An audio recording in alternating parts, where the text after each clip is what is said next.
সুপ্রিয় আমার বদলি প্রত্যাশী স্যার এবং ম্যাডাম, আপনাদেরকে একটি ভিডিও বার্তা আপডেট জানাই বদলির বিষয়ে। সেটি হলো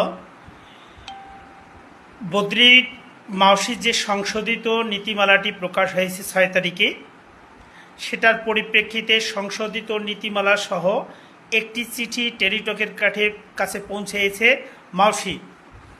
সেই চিঠিতে উল্লেখ করা ছিল যে সংশোধিত নীতিমালা প্রকাশ হয়েছে, এই সংশোধিত নীতিমালার আলোকে সফটওয়্যারটি কতটুকু গ্রহণযোগ্য পাবে এবং সফটওয়্যারটিতে শিক্ষকদের তথ্য নেওয়া সম্ভব হবে কি না এই মুহূর্তে।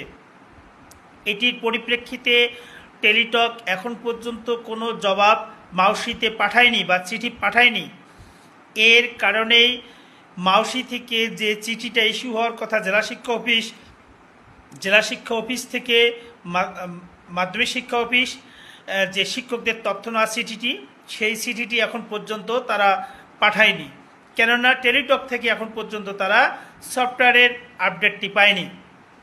আর প্রিয় মাদ্রাসার বদলি প্রত্যাশী শিক্ষকরা, আপনার কেউ হতাশ হবেন না, হতাশ হওয়ার কিছু নেই। মাওসি বদলি শুরু হলে মাদ্রাসা শুরু হবে, আর মাওসি বদলি শুরু না হলে মাদ্রাসা শুরু হবে না। অতএব আমি দীপক যেহেতু মাদ্রাসার শিক্ষক, বদলি প্রত্যাশী, কেউ হতাশ হবেন না। মাদ্রাসার বদলি কোথায় আছে বিষয়টা আমি দেখব, এখানে হতাশ হওয়ার কিছু নেই। যারা মাদ্রাসার বদলি প্রত্যাশী আছেন, আমি দীপক যেহেতু আছি, মাদ্রাসার বদলি নিয়ে কোনো হতাশার কারণে আমি দীপক আছি। তো ধন্যবাদ, সবাইকে ভালো থাকবেন।